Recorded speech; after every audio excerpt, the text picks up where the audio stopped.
আর আমাদের সঙ্গে আরো আছেন বিএনপির ভারপ্রাপ্ত চেয়ারম্যান জনাব তারেক রহমানের উপদেষ্টা ও বিএনপির বৈদেশিক সম্পর্ক বিষয়ক অন্যতম একজন পরামর্শক ডক্টর মাহাদি আমিন। ডক্টর মাহাদি আমিন, আপনাকেও অনেক ধন্যবাদ। আপনার ব্যস্ততার মধ্যে আপনি আমাদের সময় দিয়েছেন, সেজন্য শুভেচ্ছা আপনাকে।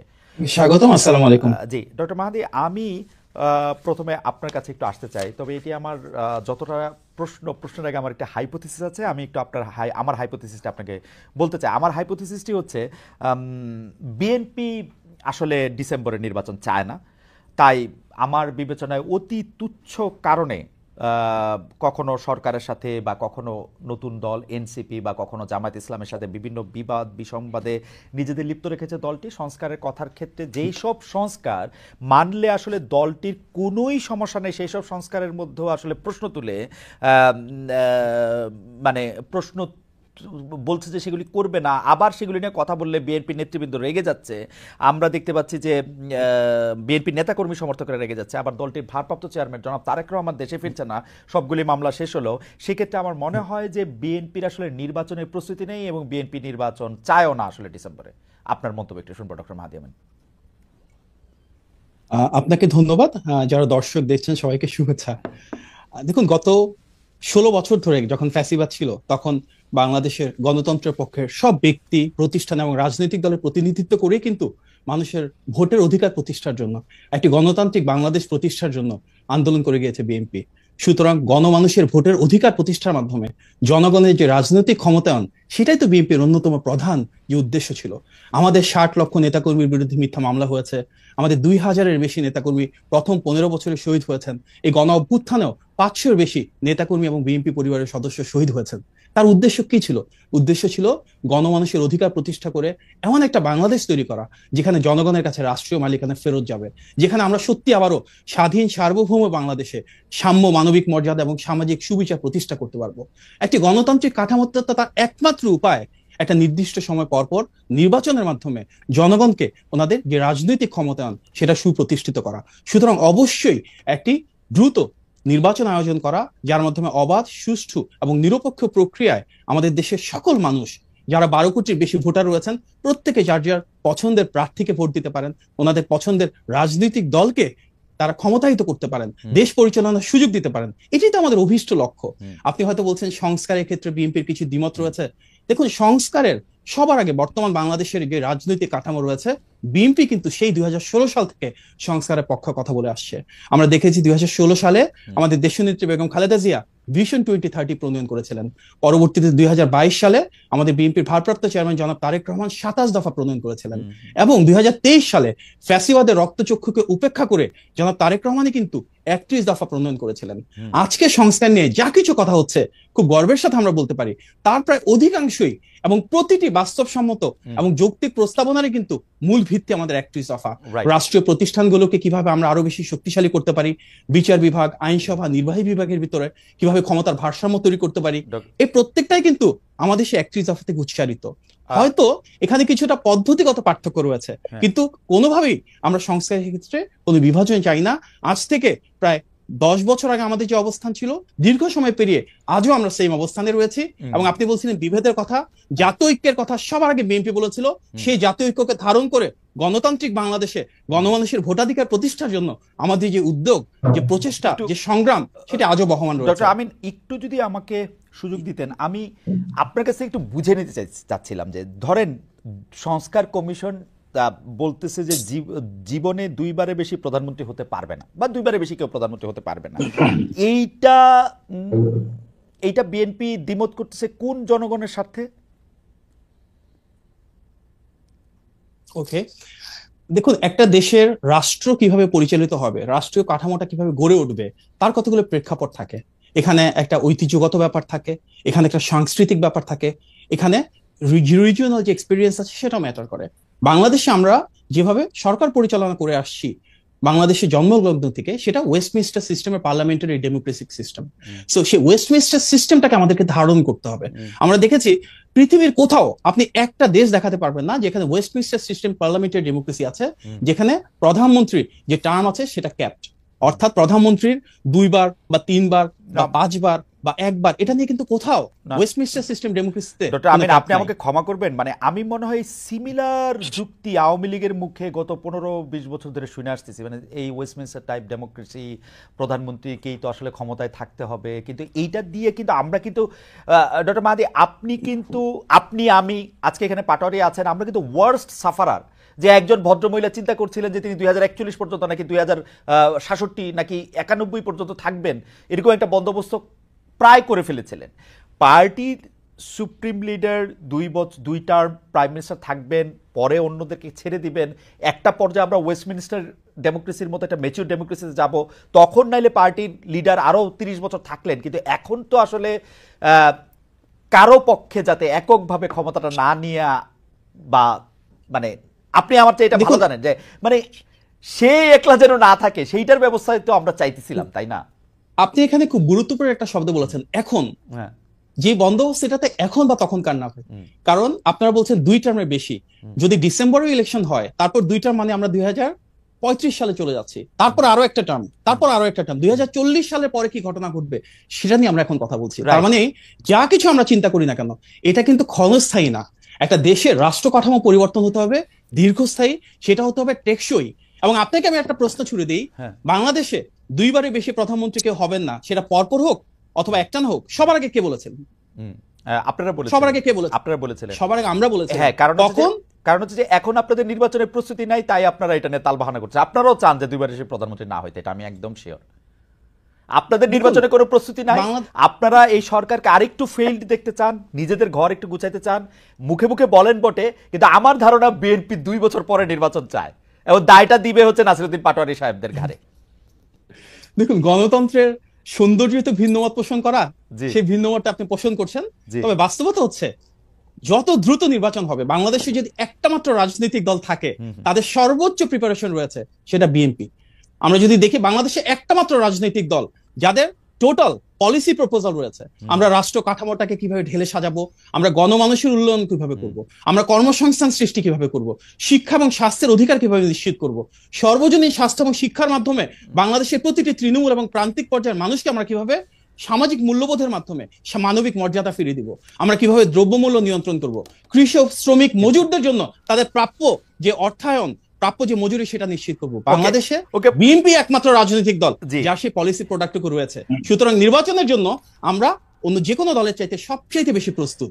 আমি জানি না আপনার ভিন্নমত থাকতে পারে না, আমার ঠিক ভিন্নমত না, আমার একটু কৌতূহল আছে। ডক্টর মাহাদি, আমি আপনার কথা শুনতে পছন্দ করি, আপনি যেভাবে যুক্তি দিয়ে কথা বলেন, মানে শান্ত থাকেন, সেটা আমার খুবই পছন্দের। কিন্তু আমি আপনার কোনো রাজনৈতিক ভবিষ্যৎ দেখি না মাহাদি।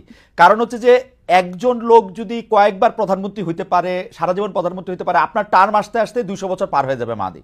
এইটা আপনার মনে হয় না যে তাহলে আপনি রাজনীতি কেন করতেছেন, যে আপনি আপনি আপনি বাংলাদেশের সরকার প্রধান কখনোই হবেন না? এইটা আপনাকে পীড়া দেয় না? আমরা তো সরকার প্রধান হওয়ার জন্য দল করি না, আমরা সেই দল করি যেটা মানুষের জন্য, দেশের জন্য কাজ করে যাবে, দেশের মানুষের জনকল্যাণ যেটা হবে, উন্নয়ন যেটা হবে। দেখুন, বিএনপি একমাত্র রাজনৈতিক দল যারা ক্ষমতার জন্য কখনো লালায়িত ছিল না। আমরা বিরোধী দলীয়, গৃহপালিত বিরোধী দল হতে পারতাম, এটা আন্ডারস্ট্যান্ডিং এর মাধ্যমে শেখ হাসিনার সাথে সরকারে যেতে পারতাম, জাতীয় ঐক্যমত্যের সরকারের কথা এর আগেও এসেছে। এমনকি 5 তারিখে শেখ হাসিনা পতনের পর 8 তারিখে সর্বদলীয় সরকারের অংশীদার আমরা হতে পারতাম। আমরা তার কোনোটাই করি নাই, কারণ বিএনপি সে রাজনৈতিক দল যেটা জনগণের ভোটে নির্বাচিত একটা সরকার ব্যবস্থায় সরকার পরিচালনা করতে চায়। আমাদের নেতা জনাব তারেক রহমান, সে 1988 সাল থেকে রাজনীতি করছেন। গত 37 বছরে উনি চাইলে অনেক কিছু হতে পারতেন, এমপি, মন্ত্রী, উপদেষ্টা, কখনোই কিছু হন নাই। ক্ষমতার জন্য আমরা লালায়িত না। তারেক সাহেবের জন্য মন্ত্রী, উপদেষ্টা এগুলি ভালো পদ নাকি? এগুলি আমাদের মতো লোকের জন্য ঠিক আছে। তারেক সাহেব এসে তো প্রধানমন্ত্রী হবে না, উনি সেই রাজনীতি চান না। উনি কেন প্রধানমন্ত্রী হবেন? শেখ হাসিনা যদি উনাকে বলতো যে আপনি প্রধানমন্ত্রী হন, তাহলে কিন্তু হইতো মনে হয়। না, তাহলে উনি হতেন না। জনগণের ভোটের অধিকার প্রতিষ্ঠা ছাড়া উনি কখনোই হতেন না। এবার আমি এই প্রশ্নটা একটু শেষ করে আবার একটু জনাব নাসিরউদ্দিন পাটোয়ারির কাছে যেতে চাই। আপনার কথা শোনা খুবই আনন্দদায়ক, কিন্তু আমি আপনাকে প্রশ্ন করতে, জনাব তারেক রহমান এখন দেশে ফিরছেন না কেন? মানে উনি দেশে ফিরলে তো বাংলাদেশের রাজনীতির বিশ্লেষক যারা আছে তারা বলছেন যে অনেকভাবেই ক্ষমতার শিফট বা ক্ষমতার ব্যালেন্স অন্যরকম হতে পারতো, বিএনপির পক্ষে একটা গণজোয়ার সৃষ্টি হতে পারতো। এই সুযোগ তিনি কেন নিচ্ছেন না, যেহেতু তিনি একজন সুযোগ নিচ্ছেন না? দেশের স্বার্থে, দেশের মানুষের স্বার্থে। উনি কিন্তু নিজেও বলেছেন যে আমাদের বিএনপির যেমন 60 লক্ষ নেতাকর্মীর বিরুদ্ধে মিথ্যা মামলা রয়েছে, একইভাবে কিন্তু গণতন্ত্রের পক্ষে প্রতিটা রাজনৈতিক দলের নেতাকর্মীর বিরুদ্ধে রয়েছে বিভিন্ন শ্রেণী পেশার মানুষরা, আপনাদের মতন যারা গণমাধ্যম কর্মী রয়েছেন, মানবাধিকার কর্মী রয়েছেন, শিক্ষক, চিকিৎসক, প্রত্যেকের বিরুদ্ধে কিন্তু শেখ হাসিনা বিরোধী যাদের অবস্থান ছিল বিভিন্ন সময় মামলা হয়েছে। রাইট। উনি সুস্পষ্টভাবে বলেছেন ওনাদের প্রত্যেকের বিরুদ্ধে যেন ন্যায় বিচার প্রতিষ্ঠা হয়, প্রত্যেকে যেন অবিচারের নামে আমরা যা দেখেছি তার থেকে প্রাপ্য বিচারটুকু পান। এটা কিন্তু ওনার একটা অগ্রাধিকারের দাবি। আমরা চাই উনি শুধু মানে জনাব তারেক রহমান মুক্ত হয়ে সবার আসবেন তাই না, সবার মামলা উঠে গেলে জনাব তারেক রহমান দেশে ফিরবেন, এটা ওনার একটা অগ্রাধিকার অবশ্যই। মানে সবার মামলা উঠে গেলে এটা কি সবাইকে practically ন্যায় সম্ভব? বিচারের উঠবে না তো, অবশ্যই ওনাকে তো সম্ভব। ন্যায় বিদেশ বিচার থেকে যদি প্রধানমন্ত্রিত্ব প্রতিষ্ঠা হয়, করতে হবে ভাই। না উনি কেন বিদেশ থেকে প্রধানমন্ত্রিত্ব করবেন? আমরা সবসময় বলে এসেছি কি এই অন্তর্বর্তী সরকারের মূল ম্যান্ডেটটা হচ্ছে এটি অবাধ, সুষ্ঠু এবং গ্রহণযোগ্য নির্বাচন আয়োজনের Okay. পাশাপাশি বিচার বিভাগ, জনপ্রশাসন এবং আইন শৃঙ্খলা বাহিনীর সংস্কারটুকু করা। যদি বিচার বিভাগের সংস্কার ঠিকমতো হতো, গত 8 মাসেই কিন্তু আমরা দৃশ্যমান ভাবে অনেক মানুষকে এসব অবিচার থেকে মুক্ত অবস্থায় দেখতে পেতাম। কোর্টের জন্য দাঁড়ে দাঁড়ে ঘুরতে হতো না মিথ্যা মামলার জন্য। Right, কিন্তু- আমরা দেখেছি মিথ্যা, কিন্তু- গায়েবী, জালিয়াতির মামলা, আমার মনে সেগুলো হয়- থেকে তো অবশ্যই মানুষের আমার মনে নিস্তার হয় যে পেতে বিচার হবে। বিভাগের সংস্কারটা একটা জরুরি আছে, কারণ তারেক সাহেবের সব মামলা উঠে যাচ্ছে, তার নেতা কর্মীদের মামলা উঠতেছে না, এটা তো নিশ্চয়ই একটা ভালো জিনিস হতেছে না। আপনি উনি তো নিশ্চয়ই এটা এটার নিয়ে জন্য বলবেন। বারবার push করছেন। যেন তারেক রহমানের সব মামলা উঠে গেছে, কিন্তু ইন অ্যাবসেন্সিয়া মামলা উঠা এপিলে কিন্তু একটা, মানে আমি জানি না, মানে আমি যতটুকু আইন কানুন বুঝি আর কি। আমি আবার আসবো আপনার কাছে। ডক্টর মাহাদি, আপনাকে অনেক ধন্যবাদ। আমি কি এটার উত্তরটা একটু দিয়ে দিতে জি পারি? জি জি, দেন দেন দেন।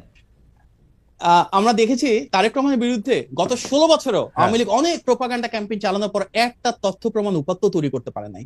তার সবচেয়ে বড় প্রমাণ, আমরা যদি আওয়ামী লীগের সময় যিনি প্রধান বিচারপতি ছিলেন সেই সুরেন্দ্র সিং সিনহার বক্তব্য দেখি, সেখানে উনি বলেছেন কিভাবে একটা নির্দিষ্ট অফিস থেকে, একটা নির্দিষ্ট দপ্তর থেকে ওনাকে মামলা রায় লিখে দেওয়া হতো। আমরা দেখেছি মোতাহার হোসেন একজন বিচারক ছিলেন যিনি তারেক রহমানের কোনো দোষ ত্রুটি না পেয়ে তখন গোয়েন্দা বাহিনী দ্বারা লিখিত রায় পড়তে অস্বীকার করার কারণে ওনাকে অস্ত্রের মুখে দেশ ছাড়তে হয়েছে। সেখানে কিন্তু সুস্পষ্টভাবে উঠে এসেছে কিভাবে ওনার বিরুদ্ধে কোনো তথ্য প্রমাণ ছিল না।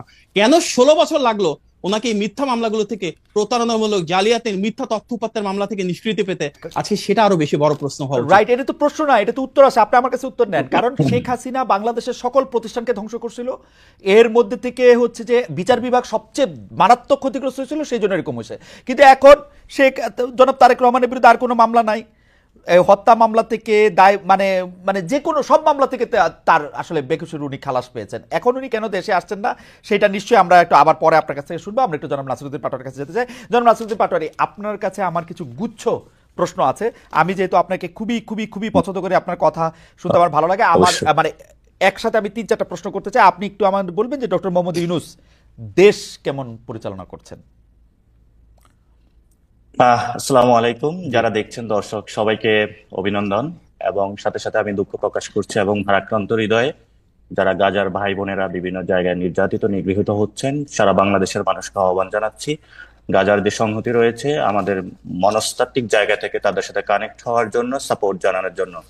সাথে সাথে যারা আমাদের ইন্ডিয়ান সিটিজেন হিসাবে ওয়াকফ বিলের আন্ডারে বিভিন্ন জায়গায় নির্যাতিত নিগৃহীত হচ্ছে, আমরা তাদের প্রতি সমবেদনা জানিয়ে আমি আজকের প্রশ্নমালার যে অবতারণা হয়েছে তার উত্তরে যাচ্ছি। ইউনূস স্যার চেষ্টা করছেন তার যে ক্যাবিনেট রয়েছে সেখানে অনেকে নিয়ে একসাথে সংঘবদ্ধভাবে দেশকে একটি সুন্দর জায়গায় নিয়ে যাওয়ার চেষ্টা করছেন, এবং সেখানে অনেক জায়গায় ভুল ভ্রান্তি হচ্ছে। এবং আমাদের যখন একটি দেশকে ধ্বংসস্তূপে রেখে যাওয়া হয়েছে, যেখানে কোনো একটি ইনস্টিটিউশন ওয়ার্ক করতেছে না, সেই জায়গাতে ইউনূস স্যার যথেষ্ট প্রজ্ঞার পরিচয় দিয়ে কোনো একটি দেশের আন্ডারে না গিয়ে, কোনো একটি রাষ্ট্রের শক্তিকে ব্যবহার না করে বাংলাদেশের জনমানুষের যে আকাঙ্ক্ষা রয়েছে সেই আকাঙ্ক্ষার ভিত্তিতে এই দেশটি পরিচালিত করছেন। এই ভিত্তিতে পরিচালনার ক্ষেত্রে বাংলাদেশের মানুষের যেমন সাপোর্ট প্রয়োজন, সাথে সাথে রাজনৈতিক দলগুলোর সাপোর্ট প্রয়োজন হয়ে থাকে। সেই ক্ষেত্রে ইউনূস স্যার কিন্তু রাজনৈতিক দলগুলো থেকে অসহযোগিতার যে অবিশ্বাস একটা জায়গা আমরা দেখতে পাচ্ছি বিভিন্ন জায়গা থেকে। গত ঐক্যমত কমিশনে স্যার বারবার একটি গুরুত্বারোপ করেছেন যে আপনারা একসাথে এসেছেন, আপনারা আমার শক্তি, আপনারা দেখলে আমরা সাহস পাই। এই সাহসের জায়গা থেকে যখন আমরা রুমে থাকি সেখানে সবাই ইউনূস স্যারকে সাহস দিয়ে থাকে, কিন্তু যখনই এই ফরেন যে একাডেমিতে মিটিংটা হয়ে থাকে সেখানে নিচে নামার পরে ভিতরে এক কথা, বাহিরে এক কথা, এবং মাঠে গিয়ে আরেক কথা, জনগণকে বিভ্রান্ত করে বর্তমান রাষ্ট্রকে যে পরিস্থিতিতে নিয়ে যাওয়া হচ্ছে সেইখানে ইউনূস স্যার কিন্তু একটি কঠিন বিপদে আছেন। সেই ক্ষেত্রে জনাব বাংলাদেশের পাটোয়ারি, আমাদের জন্য এটা আপনি একটু পরিষ্কার করবেন। মানে আপনারা যখন থাকেন তখন ডক্টর ইউনূস আপনাদের সাথে কথাবার্তা, আপনাদের শক্তি বা সবকিছুকে ঠিকই বিবেচনা করেন, কিন্তু আপনারা যখন চলে আসেন তখন কারা বিভ্রান্ত করেন জনগণকে? দেখেন, এটা আমি খুবই স্পষ্ট করতে চাচ্ছিলাম। হ্যাঁ, আমরা যখন ঐক্যমত্যের কমিশনগুলা মিটিং হয়ে থাকে বা প্রিভিয়াসলি অনেক দল একসাথে নিয়ে মিটিং হয়েছিল, এবং আহ, সেখানে ফরেন অ্যাকাউন্টেবিলিটি যে মিটিং গুলা হয়েছিল সেখানে সব দলে কিন্তু অংশগ্রহণ করেছিল। সেখানে তারা খোলামেলা ভাবে কথা বলেছিল এবং বলেছিল, আমরা স্যার আপনি চালান, আমরা আপনাকে সাহস দিচ্ছি, ভরসা দিচ্ছি। কিছু কিছু বিষয়ে মনোমালিন্য হয়েছে, যে এককভাবে কারো প্রতি কোনো চক্ষুপাত না হওয়ার জন্য সবার প্রতি যদি সমভাবে, যে বৈষম্যমূলক আমরা রাষ্ট্র চেয়েছিলাম সেটা যদি পরিচালিত হয়। কিন্তু আমরা যখন দেখি যে প্রত্যেকটা গ্রুপ ফরেন একাডেমি থেকে নিচে নেমে প্রেস ব্রিফিং করে থাকে, তো ভিতরে যে কথাটা হয়ে থাকে যে এইভাবে সাহস দেওয়া হয়েছে ঐক্যমতের ভিত্তিতে আমরা একটি দেশের যাচ্ছি, রাজনৈতিক কিন্তু সেই দলগুলো, কথাটা রাজনৈতিক দল। আচ্ছা। রাজনৈতিক দলগুলা, তো সেখানে বিএনপি থাকে, জামাত থাকে, হেফাজত থাকে, যতগুলো বাংলাদেশ অংশ পক্ষ রয়েছে সবাই কিন্তু থাকে। কিন্তু যখনই বাইরে গিয়ে প্রেস ব্রিফিংটা করা হয়ে থাকে, ভিতরে যে কথাটা বলেছে আমরা যখন পরে বাসায় গিয়ে মিডিয়ায় দেখি সেই কথাগুলো আমরা পাই না। বরঞ্চ বলা হয়ে থাকে, উপরে কথা হয়েছে যে আমরা একটি সংস্কার প্রক্রিয়ার মধ্যে দিয়ে যাবো, এবং সবাই বলেছে হ্যাঁ আমরা একটি সংস্কার প্রক্রিয়ার মধ্যে দিয়ে যেতে চাই। নিচে গিয়ে সাথে সাথে বলা হয়েছে এখনই ইলেকশন প্রয়োজন এবং কয়েক মাসের মধ্যে ইলেকশন প্রয়োজন। কিন্তু ওই যে মিটিং এর যে এজেন্সটা ওই বক্তব্যের মধ্য দিয়ে পুরোই বাংলাদেশের সামনে জনাব ডিস্টর্টেড হয়ে যায়। কিন্তু জনাব পাটোয়ারি, আপনার কাছে কি মনে হয় না যে আপনাদের দল থেকেও বা আপনাদের যারা সহযোদ্ধা আছেন তাদের থেকে অনেক বিভ্রান্তি ছড়ানো হয়েছে? ধরেন আপনাদের না, একজন আমাদের হ্যাঁ আপনাদের একজন উপদেষ্টা তিনি বলেছেন যে এই সেনাপ্রধান আসিফ মাহমুদ সজীব ভুঁইয়া বলেছেন যে সেনাপ্রধান মানতে চান নাই ডক্টর ইউনূসকে। আপনি বলেছেন বিএনপি একটা বিভ্রান্তির রাজনীতি করে, জামাতের সাথে এই করেছে সেই করেছে, মানে এগুলি তো আপনারাও বলেছেন জনাব পাটোয়ারি, এবং খুব নিষ্ঠুরভাবে এখানে বলেছেন। জি, এইখানে আমরা যে বিষয়টি স্পষ্টত করে দিয়েছি, রাষ্ট্রের বর্তমান একটা পরিস্থিতির মধ্যে দিয়ে চলছে। 5 অগস্টের পরে কিন্তু 5 থেকে 8 তারিখের মধ্যে সরকার ছিল না। সরকার যখন গঠন হলো, এই সরকারকে আমরা 4 থেকে 5 মাস অথবা 1 বছর অথবা 2 বছর যে ঐক্যমতের ভিত্তিতে যে সময় দিয়ে থাকি, ওই সময়টা কিন্তু এই ধরনের কথাবার্তা একদম বলা উচিত না। কারণ এই সময় তো সকলের সহযোগিতার ভিত্তিতে আশ্বাসেই এই কাজটি করা উচিত। যদি কোনো কথাবার্তা থেকে সেখানে মির্জা সাহেব বলেন এবং অন্যান্যরা বলেন, ডিরেক্টলি কিন্তু কমিউনিকেশন আছে, সেখানে গিয়ে বলতে পারে। যদি কোনো সংকট থেকে থাকে সেখানে আলোচনা করতে পারে। এমনি ভাবে আসিফের ক্ষেত্রেও সেই একই বিষয়, ওনারা উপদেষ্টা পরিষদে আছে, ক্যাবিনেট মিটিং হয়, যদি কোনো সংকট থেকে থাকে সেখানে বলতে পারে। কিন্তু আমরা সামগ্রিক জায়গা থেকে যখন রাষ্ট্রের গঠন প্রক্রিয়া থেকে দেখি, রাষ্ট্রের যে মিটিং গুলা হয়ে থাকে সেটা রাষ্ট্রের কিন্তু একটা প্রেস উইং রয়েছে, তারাই সেটা পাবলিশ করবে। কিন্তু অন্যান্য ক্ষেত্রে যদি কোনো মিটিং হয়ে থাকে, আপনার সাথে আমার ঘরোয়া আলাপ হয়ে থাকে, সেই ক্ষেত্রে যদি প্রেস উইং এর বাহিরে গিয়ে কেউ যদি কোনো কথা বলে থাকে, আমরা তো বরাবরই বলে আসছি রাষ্ট্র গঠন প্রক্রিয়ার ক্ষেত্রে এই ব্যবস্থাটা থাকা উচিত না। কিন্তু বাংলাদেশে গত 53 বছরে যে ব্যবস্থাগুলো চলমান রয়েছে সেগুলোই আমরা এখন অনেক ক্ষেত্রে প্র্যাকটিস করে যাচ্ছি। ওকে, এখন আমাদের অতীতে কি হয়েছে সেই বিষয়গুলো যদি আমরা ধরে ভবিষ্যতের দিকে পথযাত্রায় আমরা নিশ্চিত করতে চাই, তাহলে বাংলাদেশে যে রাষ্ট্র গঠনের এই বর্তমানে একটি সুযোগ এসেছে, সেটা এই তরুণ প্রজন্মকে নতুন জায়গায় নিয়ে যাওয়ার জন্য প্রক্রিয়াকে আমরা মনে করি বাধাগ্রস্ত করবে না জনাব পাটোয়ারি, আমরা তো আসলে অতীতের প্ল্যাটফর্মের মধ্যেই দাঁড়ায় থাকি। মানে এখন আপনি কালকে কি বলা হয়েছে সেটাকে যদি আপনি অতীতকাল বলেন তাহলে আমাদের আর কিছু বলার থাকে না। হাইবার আমি যেহেতু গুচ্ছ প্রশ্ন করব বলেছিলাম, যে সেই গুচ্ছ প্রশ্নগুলি একটু করে নেই আপনাকে। সেটা হচ্ছে যে ডক্টর ইউনূস দেশে আপনি বলেছেন যে কিছু ভুল হচ্ছে, কিছু ভ্রান্তি হচ্ছে, উনি চেষ্টা করছেন। ভুল বেশি নাকি ঠিক বেশি, মানে আপনার কিরকম মনে হয় মানে দেশ পরিচালনা? না, এটা ইউনূস স্যার কিন্তু চায়নার সিজিটিএন কে একটা সাক্ষাৎকার দিয়েছিল, সেখানে উনি স্পষ্টত বলেছিল ওনার দায়িত্ব হলো দেশে বড় একটি তরুণ প্রজন্ম রয়েছে, তার এই তরুণ প্রজন্মকে অর্থনৈতিকভাবে স্বাবলম্বী করা এবং দেশকে স্বনির্ভর করে একটি জায়গায় নিয়ে যাওয়া। সেই জায়গাতে আমি মনে করি ওনার যে কাজের প্রগ্রেস গুলো এগুলো অনেক ক্ষেত্রে সন্তোষজনক। কিন্তু কিছু কিছু ক্ষেত্রে যে ইনস্টিটিউট গুলা, পুলিশের এখনো ট্রাস্ট আসে না। ইউনূস স্যার যতই বলুক যে আইন শৃঙ্খলা উন্নতি করুন, পুলিশের যদি মাঠে ট্রাস্ট না আসে এবং সেই জায়গাতে যদি তারা কাজ না করতে পারে, তাহলে কিন্তু হলো স্যার অর্ডার করবে কিন্তু কাজগুলো কিন্তু হবে না। এখন পুলিশ বাহিনীকে ঢেলে সাজানো হয়েছে, পুরনো অবসরপ্রাপ্ত পুলিশ কর্মকর্তা তাদেরকে নিয়ে এসে গুরুত্বপূর্ণ জায়গায় বসানো হয়েছে। আওয়ামী পুলিশ তো এখন একটাও নাই। আওয়ামী পুলিশ নাই খালিদ ভাই। যখন আমরা ঢাকাতে ট্রাফিকে চলাফেরা করি, আপনার সেই ময়মনসিংহ থেকে একজন পুলিশকে ঢাকা এনে ট্রাফিকে দেওয়া হয়েছে। তো ময়মনসিংহ এর যে ট্রাফিক ব্যবস্থা, ওনার এখানে অভ্যস্ত হতে 2 থেকে 3 মাস সময় লাগবে। এমনি ভাবে এখানে যে পুলিশের যে বিন্যাসটা করা হয়েছে, ঢাকার পুলিশকে অন্য জায়গায় নিয়ে যাওয়া হয়েছে, ওইখানে পুলিশকে এখানে আনা হয়েছে, আবার অনেকরে বাদ দেওয়া হয়েছে। আর যে সিস্টেমটা গত 15 বছরে গড়া হয়েছে, আমরা তো ব্যক্তি ধরে আলোচনা করি কিন্তু আমাদের সিস্টেমেটিক, আমাদের কি পুলিশের কোনো ল রয়েছে? সেখানে যদি কমিশন গুলো থাকতো, আমরা তখন তাদেরকে আস্ক করতাম যে কমিশন অনুযায়ী কেন চলছে না, বা এই রুলস রেগুলেশন অনুযায়ী কেন চলছে না। আমরা তো পুলিশ কমিশনার বা ব্যক্তিগত জায়গায় আলোচনা দিয়ে থাকি, কিন্তু আমরা নতুন বাংলাদেশে কোনো ব্যক্তি আলোচনায় যেতে চাই না। কোনো ব্যক্তির জন্য কোনো পদ সৃষ্টি বা ব্যক্তির সুযোগ সুবিধা না, কিন্তু সৃষ্টির জন্য আপনারা আমরা কোনো প্রক্রিয়া কিন্তু যেতে চাই না। জনাব পাটোয়ারি, আপনারা যদি খেয়াল করেন তাহলে আপনারা দেখবেন যে এই কথা কিন্তু অনেক দিন ধরে আমরা শুনতেছি যে প্রশাসন ঠিকমতো সহায়তা করতেছে না, পুলিশ ঠিকমতো মাঠে নামতেছে না, সেই জন্য আমরা পারতেছি না। ডক্টর ইউনূস সাহেব পারছেন, এরকম কি দেখে আপনার মনে হয়েছে যে তরুণদের জন্য বিশাল কিছু করে দিয়ে গেছেন, সেটা একটু আমাদেরকে একটু বলবেন পরের পর্যায়ে। আমাদের একটু গুচ্ছ প্রশ্নগুলি একটু আমরা একটু করে রাখি। হ্যাঁ, অবশ্যই।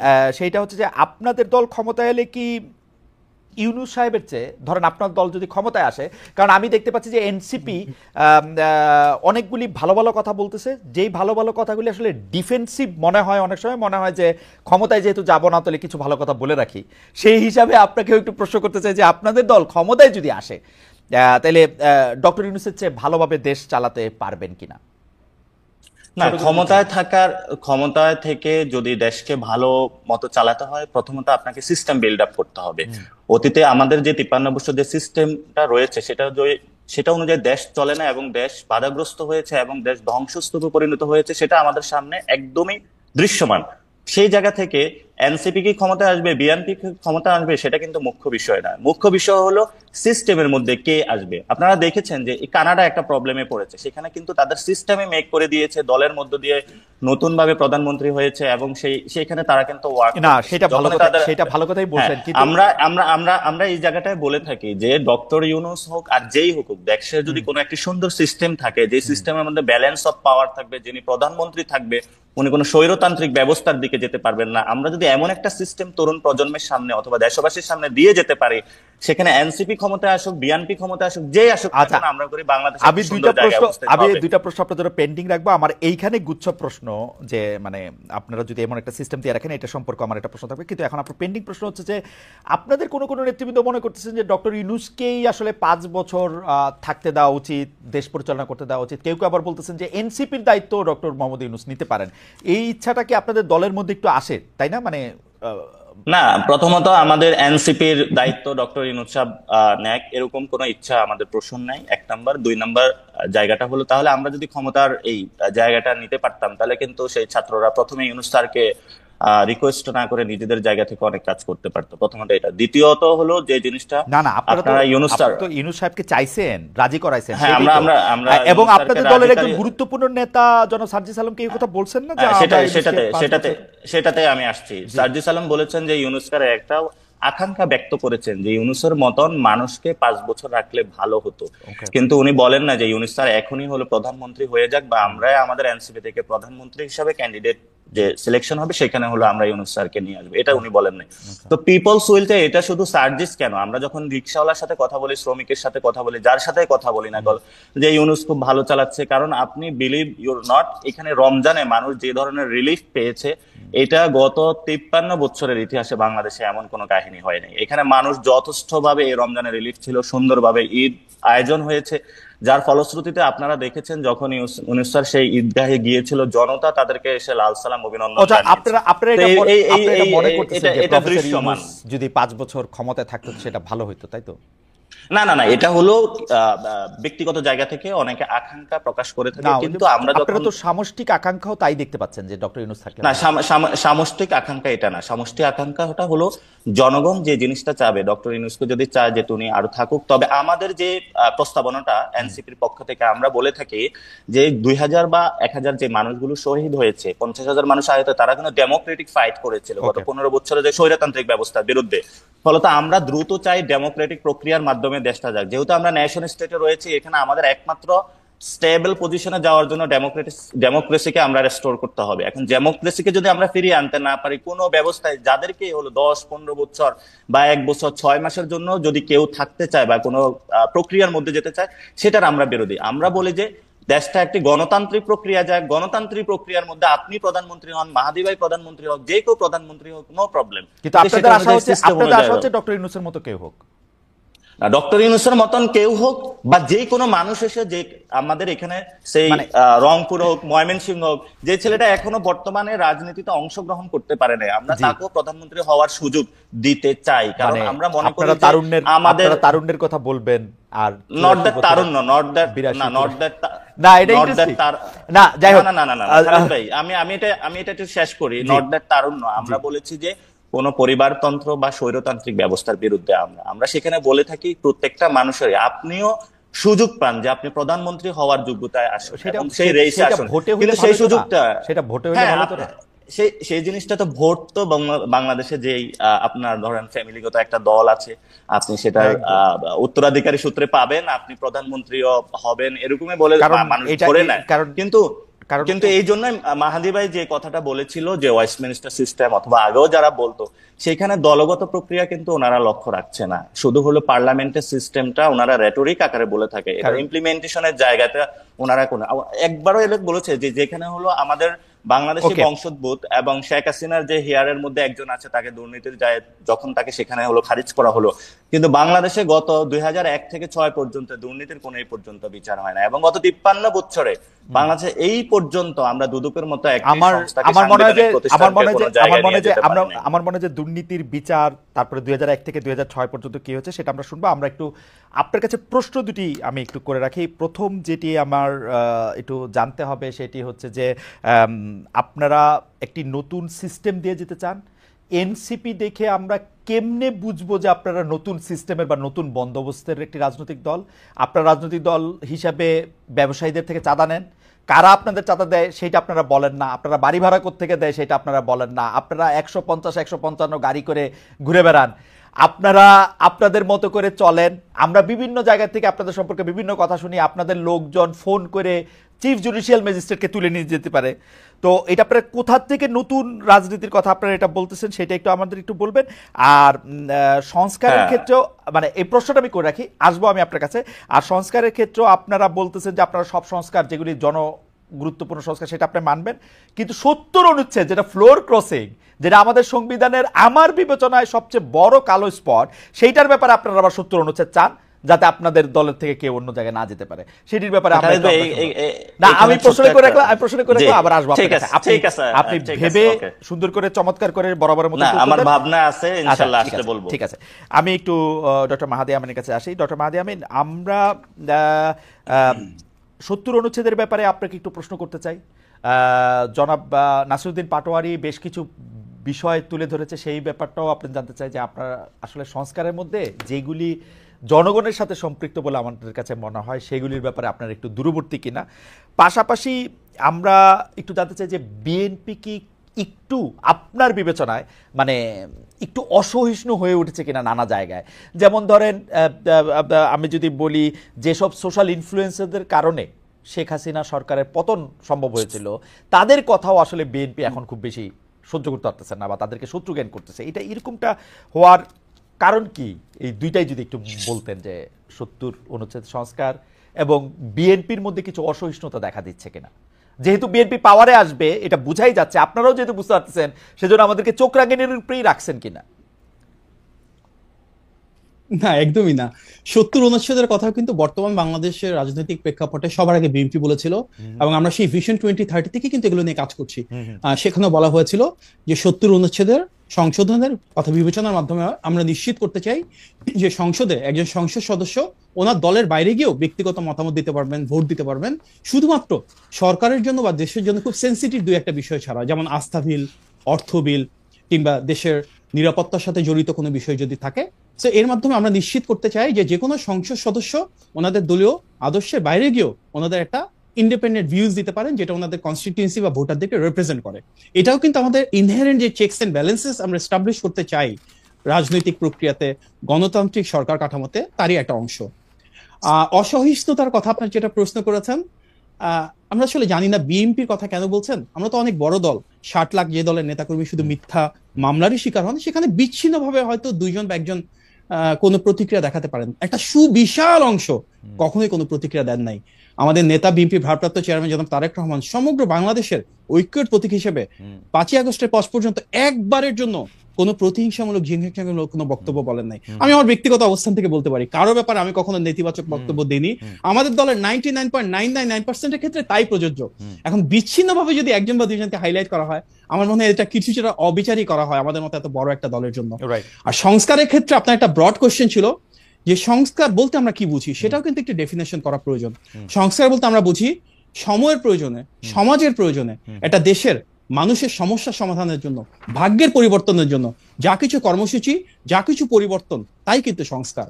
বাংলাদেশের ইতিহাসে যদি আমরা দেখি, সবচাইতে বড় বড় যে সংস্কারগুলো করা হয়েছিল, এর প্রত্যেকটাই ট্র্যাক রেকর্ড অনুযায়ী যাচাই করলে দেখা যায় বিএনপি নির্বাচিত সরকার দ্বারা করা হয়েছিল। আমরা যদি আরেকটু ঐতিহাসিক ভিত্তি দেখি সংস্কারের, বাংলাদেশের ইতিহাসের কিন্তু সংস্কারের জনক ছিলেন শহীদ প্রেসিডেন্ট জিয়াউর রহমান। তিনি বাকশাল পরবর্তী একটা বাংলাদেশ পেয়েছিলেন, যেখানে আমাদের নতজন পররাষ্ট্রনীতি ছিল। ওনার মাধ্যমে কিন্তু বাংলাদেশ প্রথমবারের মতন যুক্তরাষ্ট্র, যুক্তরাজ্য, মধ্যপ্রাচ্য, কানাডা, অস্ট্রেলিয়া, নিউজিল্যান্ড, ইউরোপ সহ সারা বিশ্বের সাথে সম্পৃক্ত হয়েছিলেন। এটাই ছিল ওনার ফরেন পলিসি সবচেয়ে বড় শিফট, এটা ছিল ফরেন পলিসির সবচেয়ে বড় সংস্কার। তার মাধ্যমে কিন্তু গ্লোবালি ইন্টিগ্রেটেড বাংলাদেশ থেকে আমরা সারা বিশ্বে জনশক্তি রপ্তানি শুরু করি, সারা বিশ্বে গার্মেন্টস রপ্তানি শুরু করি। এই যে গার্মেন্টস এবং জনশক্তি রপ্তানি শুরু হলো, এটা কিন্তু আমাদের হোল ইকোনমির জন্য ছিল সবচেয়ে বড় সংস্কার। আমরা খাল খনন কর্মসূচির কথা চিন্তা করি, আমাদের নারীদের জন্য আলাদা মন্ত্রণালয়, যুবকদের জন্য আলাদা মন্ত্রণালয়, নারীদের সরকারি কর্মসূচিতে অংশগ্রহণ, সরকারি চাকরিতে অংশগ্রহণ, মানে পুলিশে অংশগ্রহণ। আমি একটু বলি ভাই, ডক্টর আমিন, আপনি তো এইগুলি বললে তো মনে করেন আপনি বলেই যেতে পারবেন, কিন্তু ঘটনা হচ্ছে যে আমি আসলে ঠিক কনটেক্সটটা বুঝতে পারতেছি না। বিএনপি অনেক ভালো কাজ করছে, এটা আমি ধরে নিই, আমি একদম একমত। আপনি যদি একটু কনটেক্সটটা একটু আগান, সবচেয়ে ভালো দল বিএনপি, সবচেয়ে বড় সংস্কারবাদী দল বিএনপি, কিন্তু ৭০ অনুচ্ছেদ আপনারা মানেন না কেন? সংস্কারের ক্ষেত্রে আপনাদের এখনকার সংস্কার আপত্তি কোথায়? দুইবার এটা মানেন না কেন? সেগুলি যদি একটু বলতেন। সেটাই বলছি যে এই প্রত্যেকটা সংস্কার কাজ, এমনকি দেশনেত্রী বেগম খালেদা জিয়ার সময় বাংলাদেশের সবচেয়ে বেশি ডিরেগুলেশন হয়েছিল, প্রাইভেটাইজেশন হয়েছিল, ইকোনমিক লিবারালাইজেশন হয়েছিল। এই সংস্কার কাজগুলো কেন সফল হয়েছিল? কারণ এই প্রত্যেকটা সংস্কার কাজ জনগণের ম্যান্ডেট নিয়ে নির্বাচিত সরকার করেছিল। তো বাংলাদেশের ইতিহাসে বড় বড় সংস্কারগুলো বিএনপি করতে পেরেছিল কারণ জনগণের সম্পৃক্ততা ছিল, জনগণের সমর্থন ছিল। আমরা যখনই সংস্কার এবং নির্বাচনকে মুখোমুখি দাঁড় করাবো, এটা কিন্তু উদ্দেশ্যে প্রণোদিত। সংস্কার এবং নির্বাচন দুটোই চলমান প্রক্রিয়া, এটা কোনোটার সাথে কোনোটা সাংঘর্ষিক না, সম্পর্ক একটা জায়গায়। সেটা হচ্ছে একটা নির্বাচিত সরকার জনগণের দ্বারা ক্ষমতায়িত হয়ে জনগণের ম্যান্ডেট নিয়ে সেই সংস্কারগুলো বাস্তবায়ন করবে। আমাদের ইতিহাস এবং ঐতিহ্যের কথা এ কারণেই বলছি, আজকে আমরা যে বাংলাদেশে আছি, স্বাধীনতা, সার্বভৌমত্ব, জাতীয়তাবাদ, এই প্রত্যেকটার ভিত্তি কিন্তু বিএনপি জনসম্পৃক্ত পূর্ববর্তী সরকার দ্বারা প্রতিষ্ঠিত হয়েছিল। সেই ধারাবাহিকতায় আজকের বাংলাদেশেও আমরা মনে করি সংস্কারের প্রধান প্রস্তাবক আমরা। আপনি আর্টিকেল 70 কথা বলছেন, মানে আপনারা প্রস্তাবক, আপনারা এসেই করবেন, অন্য কেউ করলে আপনারা মানবেন না, তাই তো? জনগণ মানে কি? বিএনপি তো জনগণ। এখন যদি এনসিপি মানে, জামায়াত ইসলামী মানে, বিএনপি তো জনগণ, আর আওয়ামী লীগ বাদ রইল। আওয়ামী লীগের তার আমরা নিচ্ছি না খেলায়। আমরা যারাই জনগণের ভোটে নির্বাচিত হয়ে আসবেন, আমরা শতভাগ সমর্থন তাদেরকে দিব, তবে অবশ্যই জনগণের ভোটে নির্বাচিত হয়েছে মানে তার আগে জনগণের ভোটের আগে আপনারা এটা মানবেন না, তাই তো? না, মানবো না কথাটা তা না, মানবো না কেন? বলতেছেন তো মানবেন না। আপনারা তো ওই যে সংস্কারের ক্ষেত্রে খুব ইন্টারেস্টিং, আমি দেখতেছিলাম, আমার ধারণা ছিল যে সংস্কারগুলি নিয়ে আপনাদের সাথে এনসিপির, ধরেন এনসিপির সাথে আপনাদের বা জামাতের সাথে আপনাদের যেগুলি নিয়ে আপনাদের মতদ্বৈত হচ্ছে, আপনাদের ৩১ দফা পরে আমার ধারণা ছিল যে এইগুলির ব্যাপারে আপনারা আরো বেশি করে রাজি হবেন। জীবনে ২বারের বেশি প্রধানমন্ত্রী না হওয়া, রাষ্ট্রপতি প্রধানমন্ত্রী সংসদের ব্যাপার ৪ বছর নির্ধারণের সুপারিশ করা, উচ্চকক্ষের ১০০ সদস্য নির্বাচিত হবেন মানে দলগুলির সারা দেশে প্রাপ্ত ভোটের অনুপাতে, এইটার মানে নারী প্রার্থী নির্বাচনের ক্ষেত্রে এটার মধ্যে আবার আপত্তি আছে, নারী প্রার্থীর ক্ষেত্রে শুধু নারী প্রার্থী দিতে হবে, এই মানে ডাইরেক্ট ভোটের ক্ষেত্রে, এটা আমি আপত্তি করতেই পারি। কিন্তু এই যে ফান্ডামেন্টাল কয়েকটা জিনিস ৭০ অনুচ্ছেদ, এগুলির ব্যাপারে আপনারা মানে আপত্তি জানাবেন, এটা আমরা মানে আমি ৩১ দফা পইরা এটা বুঝি নাই। খালেদ ভাই, আপনার মনে হয় কিছুটা অপব্যাখ্যা বা অজ্ঞতা, আমি জানি না, আমি সরি টু সে। আচ্ছা, না মনে অপব্যাখ্যা দিতেছি, মনে আপনি সুন্দর ব্যাখ্যা দেন। দ্বিমত নাই ভাই, দ্বিমত নাই ভাই। আমরাই তো প্রথম বলেছিলাম, হয়তো পদ্ধতিগতভাবে কিছুটা ভিন্নতা আছে। এই ভিন্নতা মানে আমরা চাচ্ছি জিনিসটা কিন্তু তা না। কারণ আমাদের যে ৩১ দফা, আজকে বাংলাদেশে প্রতিটি প্রস্তাবনা সে ৩১ দফা থেকে কিন্তু অনুসারিত হয়েছে, তার উপর ভিত্তি করে করা হয়েছে। হতে পারে এখানে মেথডিক্যাল কিছু মাইনর ডিফারেন্স রয়েছে, কারণ আমরা সেভাবে প্রস্তাবনাগুলো দিয়েছি যেটা টেকসই হয়, যেটা সত্যিকার অর্থে বাস্তবতা সমৃদ্ধ হয়। এমন কোনো কিছু কিন্তু রাষ্ট্র পরিচালনা হওয়া উচিত না যেটা পৃথিবীর কোথাও হয় নাই, যেটা চেক অ্যান্ড ব্যালেন্সে ট্রায়াল হবে। একটা দেশের রাষ্ট্র পরিচালনা নিয়ে কিন্তু ট্রায়াল এন্ড এরর করাটা ঠিক না। সেক্ষেত্রে আমাদের ভ্যালিডেশন প্রয়োজন, সেক্ষেত্রে আমাদের স্থায়ী যে প্রসেসগুলো রয়েছে সেগুলো প্রয়োজন। বিশ্বের কোনো দেশে যেটা হয় নাই, এই ধরনের একটা স্ট্রাকচার যদি বাংলাদেশে প্রপোজ করা হয়, তার কার্যকারিতা কতটা হবে সেটা বাস্তবতা বিবর্জিত হতে পারে। এই কারণেই কিন্তু আমরা চাই সংস্কারের সাথে গুরুত্বপূর্ণ একটা জিনিস, এটা বাস্তবতা সম্পন্ন হতে হবে, এটা টেকসই হতে হবে, এবং অবশ্যই এটা জনগণের ম্যান্ডেটের মাধ্যমে আসতে হবে। ওকে, এমনিতে আমার মনে হয় যে আপনার বক্তব্য পরিষ্কার, কারণ আমি যতবারই বলি আপনি আপনার বক্তব্যে একদমই মানে মানে আপনার বক্তব্যের পক্ষে আপনি যুক্তি দিচ্ছেন যে আসলে এটা বাস্তবতা বিবর্জিত কিনা। কিন্তু আমি এক লাইন, বেশি না ডক্টর, আমি না এক লাইনের মানে 1 মিনিট আমি আসলে একটু বুঝতে চাই যে এই যে ধরেন আপনাদের 31 দফায় ছিল পরপর 2 টার্মের অতিরিক্ত কেউ প্রধানমন্ত্রীর দায়িত্ব পালন করতে পারবেন না, পরপর 2 টার্মের অতিরিক্ত। মূল যে সংস্কারের প্রস্তাবে আমার স্যার প্রফেসর আলী রিয়াজ যেটা বলতেছেন সেইটা আমি এক লাইনে আনলে জীবনে 2 বারের বেশি প্রধানমন্ত্রী হতে পারবেন না। আপনি এই 2টার মধ্যে মানে সম্ভাব্য অসম্ভাব্যতার বিবেচনায় মানে একটু আমাদের বলবেন যে এটা কি আসলে পার্থক্যটা কি? আমি ডক্টর আমিন আপনাকে বলি, আমি 31 দফা পইরাও কিন্তু আমার কাছে মনে হয়েছিল যে বিএনপি চায় 2 টার্মের বেশি কেউ প্রধানমন্ত্রী থাকবে না। এই পরপরটা আমি খেয়ালই করি নাই আসলে। পরপর আপনারা যখন বলছেন যে এটা মানি না, তখন আমি খেয়াল করছি যে আরে বিএনপি তো মানে না। আমরা মানি না বলি, আমরা বলছি যে এই সিদ্ধান্তটা জনগণের, কারণ একটা গণতান্ত্রিক ব্যবস্থা মানে কি, গণতান্ত্রিক ব্যবস্থা হচ্ছে জনগণের কাছে ছেড়ে দিতে হবে। যেটা আমি বলছিলাম পৃথিবী আপনার লোক আমি পারবো না, ইউ আর টু স্মার্ট। আমি আমি আমি আমি ভাই আমি আমি রণে ভঙ্গ দিলাম যে আপনি ওই কথাই আপনি বলতেছেন যে জনগণ, আচ্ছা ঠিক আছে বুঝছি না। দেখুন ভাই, একটা গণতন্ত্রের সংজ্ঞা কি? গণতন্ত্রের সংজ্ঞা হচ্ছে দেশের মানুষের উপর সিদ্ধান্তভার ছেড়ে দিতে হবে ওনারা কি চান। আমরা প্রথমবারের মতো বাংলাদেশে সেই 2012 সালে, আমি আমার একটা ব্যক্তিগত অভিজ্ঞতা বলতে পারি, 2012 সালে আমাদের তখন সিনিয়র ভাইস চেয়ারম্যান ছিলেন জনাব তারেক রহমান, লন্ডনে আমাকে বলেছিলেন যে ইউকেতে যে দেশের ব্যবস্থা আমরা দেখছি, এখানে তো সিস্টেম থাকার পরও যে কেউ 3 বার 4 বার 5 বার প্রাইম মিনিস্টার হতে পারে, কিন্তু হয় না 2 বারের বেশি কেউ ইচ্ছা করে হয় না। আমরা বাংলাদেশে এই কালচারটাকে ডেভেলপ করতে পারি না। আমি আপনাকে লিখে দিতে পারি, বাংলাদেশের মূলধারা রাজনৈতিক দলগুলোর ভিতর সবার আগে শীর্ষ নেতা হিসেবে কিন্তু উনিই সেই চেষ্টা করেছিলেন, ওনার ঔদার্য ছিল। তার প্রেক্ষিতে কিন্তু পরবর্তীতে আমরা ধাপে ধাপে বাংলাদেশের আমাদের 27 দফা 31 দফা এগুলো নিয়ে এসেছি, এবং সব রাজনৈতিক দল এখন সেগুলো নিয়ে কথা বলছে। এখন সবাই যখন চাইলো এবং আওয়ামী লীগ যখন সিনের বাইরে, তখন তিনি আবার প্রধান নেতা পরপরটা প্রেফার করতে থাকেন। না না, এখানে কিন্তু ভাই ভুল করছেন। পরপরটা তখনও ছিল, পরপরটা এখনো আছে। আমরা আবার অবস্থান থেকে সরে আসি নাই।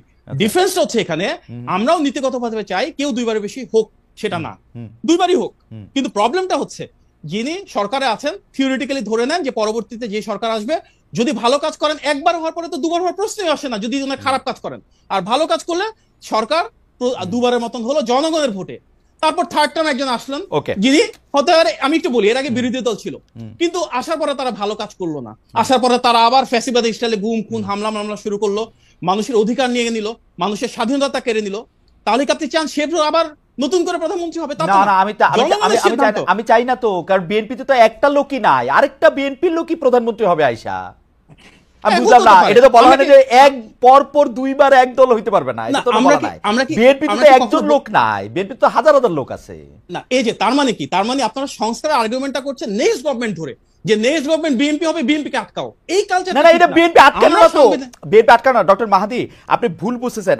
বিএনপি 50 বছর ক্ষমতায় থাক, 10 জন আলাদা আলাদা লোক থাক, এটা আমার চাওয়া, এবং মাহাদিও এর মধ্যে প্রধানমন্ত্রী হোক, এটা চাওয়া আমার। হ্যাঁ, বিএনপি তো একবারও ক্ষমতা থাকতে চায় না যদি জনগণের ভোট না হয়। জনগণের উপর ছেড়ে দেন, জনগণের ভোট ছাড়া না। আচ্ছা ঠিক আছে, আমি বুঝছি আপনি এটা খুব ভালো বলছেন, জনগণের উপর এটা ছাড়তে হবে। আমি একটু ডক্টর আমি জাস্ট একটু বলি ভাই, লাস্ট আমার কথা, এটা হওয়া উচিত গণতান্ত্রিক প্রক্রিয়াতে প্রত্যেকটা রাজনৈতিক দল ওনাদের ইলেকশনের আগে ম্যানিফেস্টোতে দিবেন তারা কি চান।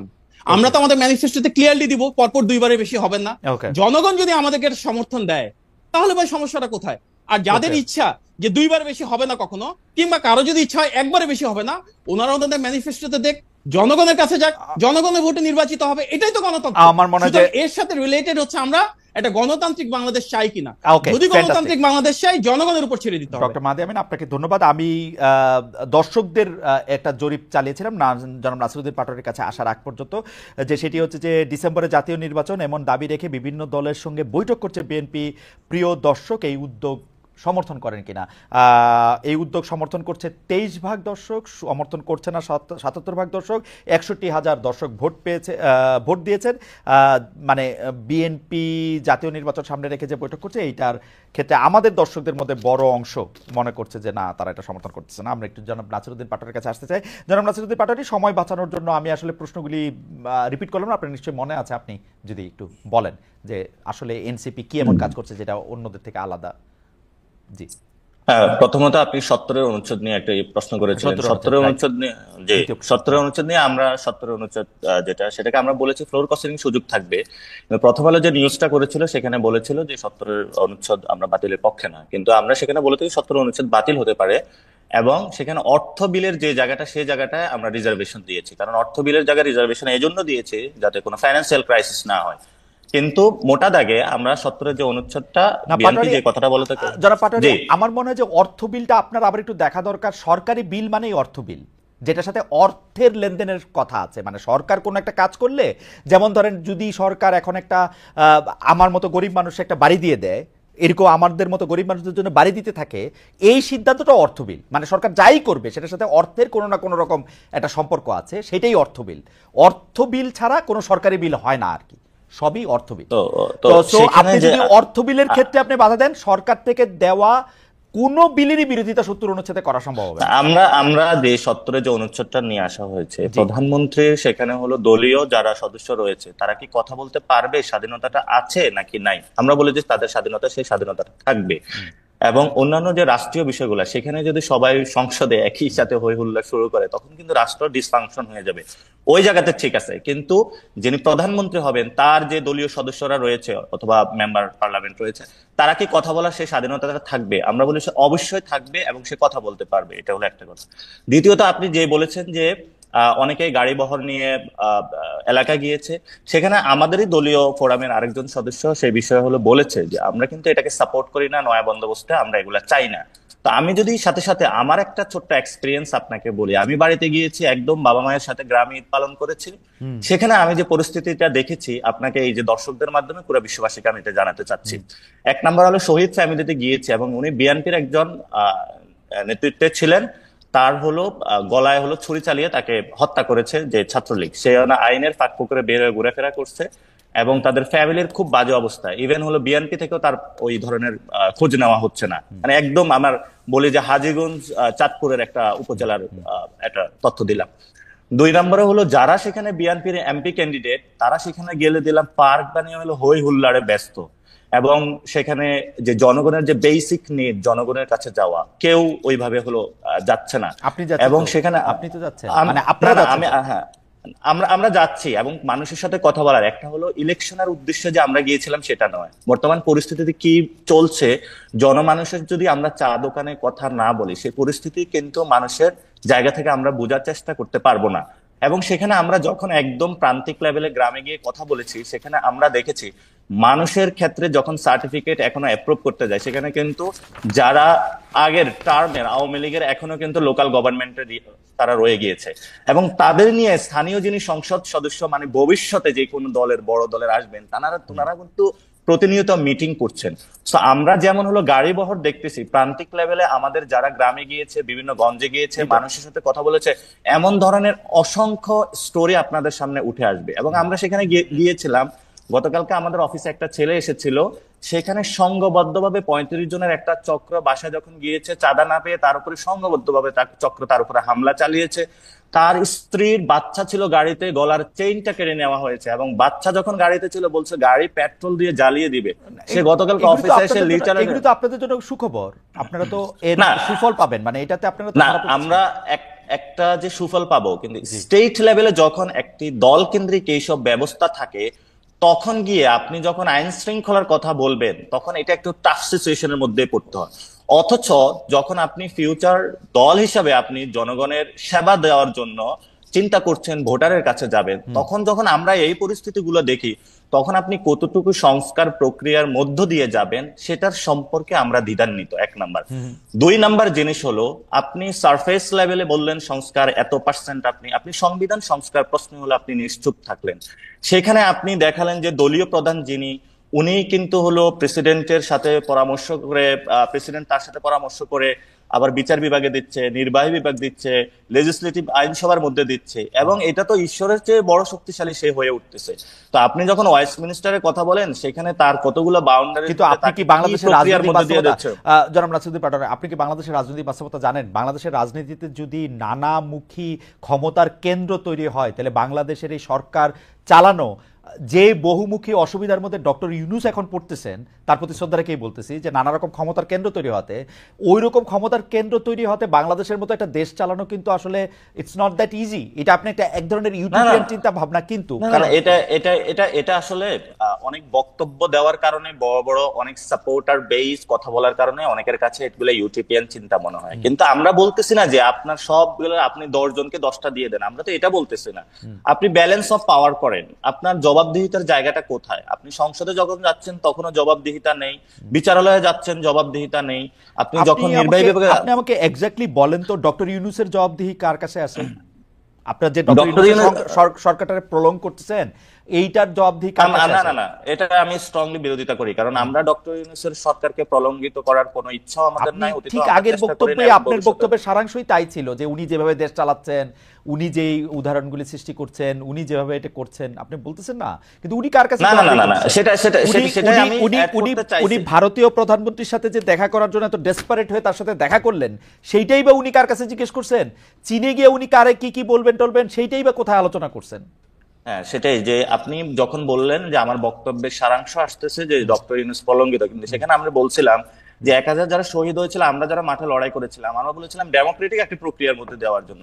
ডেমোক্রেটিক প্রক্রিয়ার মধ্যে যখন আমি এই কথাটা বলতেছি, তখন আমরা এই কথার সাথে কিন্তু সাংঘর্ষিক ডক্টর ইউনূসকে প্রলঙ্গিত করা, ফলত আমরা ডক্টর ইউনূস কতদিন থাকবে সেই বিষয় বা প্রলঙ্গিত করা এই বিষয়ের সাথে আমরা একমত নয়। আমরা বলেছি ডেমোক্রেটিক একটা প্রক্রিয়ার মধ্যে যাওয়া, একটা সিস্টেম ডেভেলপ করা বা একটা সংস্কার প্রক্রিয়া জায়গা আছে যেখানে জনগণের কাছে জবাবদিহিতা থাকবে। সেকেন্ড, যে আপনি বললেন যে ইউনূস স্যার হলো, তাহলে সেখানে ইউনূস স্যার যখন আসলেন তখনই কিন্তু মির্জা ফখরুল একটা স্টেটমেন্ট দিয়েছিল এবং বিভিন্ন দল স্টেটমেন্ট ছিল এটা জনগণের একটি কল্যাণ বয়ে আনবে। এবং যখন চায়নাতে উনি সফর করেছিলেন, সেখানে ইকোনমিক সিচুয়েশন গুলা নিয়ে উনি সবার সাথে আলোচনা করেছেন এবং সবাই সেটা কিন্তু একসাথে হলো তাকে সেই আশীর্বাদটা দিয়েছে এবং বলেছে যে আপনি এই কাজটা বাংলাদেশের জন্য ভালো কিছু বয়ে আনবে। এখন আমরা স্টেট লেভেলের যে জায়গায় ফ্যাক্ট বেসিসে আমাদের উপরে যদি কেউ নিপীড়ন চালিয়ে থাকে, সেখানে কিন্তু আমরা বিরোধিতা করি। দ্যাট ডাজন্ট মিন আমি কি ওয়ার্ল্ড স্টেজে থাকবো না, ওয়ার্ল্ড স্টেজে স্টেট পর্যায়ে কিন্তু সেই কথাগুলো থাকবে। এবং আপনি যখন আপনি যখন অ্যাকাউন্টেবিলিটির কথা বলতেছেন, তখন আমি বলতেছি যে ডক্টর ইউনূস সরকারের মানে ব্যক্তি দিয়ে তো আমরা আসলে সরকারটাকে বিবেচনা করতে পারবো না। ডক্টর ইউনূস হইতে পারেন যে অনেক ভালো ডিপ্লোম্যাট, অনেক কিছু উনি বোঝেন, তো কিন্তু উনি কার কাছে জবাবদিহি করছেন বা এই ধরনের সরকারের পক্ষে কারো কাছে জবাবদিহি করা সম্ভব কিনা, আমি সেই জায়গাটা জানতে চাইতেছিলাম। না, এই ধরনের সরকারের কাছে যে জবাবদিহিতার জায়গাটা আপনি দেখেন, প্রথমত যেটা মাহাদি ভাইরা বলে থাকে যে একটি হলো জনগণের জায়গা থেকে জনগণ কিন্তু তাদের এক্সপ্রেস ভিউতে বিভিন্ন জায়গায় যায় না। এখন ধরেন ডক্টর ইউনূস একটি সিদ্ধান্ত নিচ্ছে যে ডিসেম্বরের মধ্যে উনি নির্বাচন দিবে বা বিএনপি যে দলগুলোর সাথে বসতেছে, এখন আপনার এখানে কিন্তু আপনি একটা ভোটিং ব্যবস্থা চালু করে দিচ্ছেন, জনগণ কিন্তু এখানে তার মাধ্যমে সে রায়টা দিচ্ছে। অর্থাৎ যে ডক্টর ইউনূস যদি সিদ্ধান্ত নেয় ডিসেম্বরের মধ্যে নির্বাচন দিবে, তাহলে সে কিন্তু এখানে তার বিরুদ্ধে ভোট দিচ্ছে। ফলত এইভাবে অনেকগুলা ওয়েতে তারা কিন্তু তাদের ভিউজ গুলা তাদের এক্সপ্রেস করতেছে এবং তারা সেই জায়গাতে কিন্তু কাজ করতেছে। এখন আপনি কি চিন্তা করেন ডক্টর ইউনূস এমন যদি কালকে হলো দেশের স্বার্থ বিরোধী কোনো কাজ করে থাকে, জনগণ এখানে হলো মুখে আঙ্গুল চুষে বসে থাকবে? এটা থাকবে না কখনোই। ফলত আমরা এই জায়গাটায় বলি যে জনগণকে পাওয়ারফুল করা, যেখানে হলো একটি দলের যিনি প্রধান তার কাছে সকল, আপনি ভোট করলেন, ভোট নিয়ে আপনি ঘরের তালা বন্ধ করে ভিতরে এবার যা ইচ্ছা তা করতেছেন।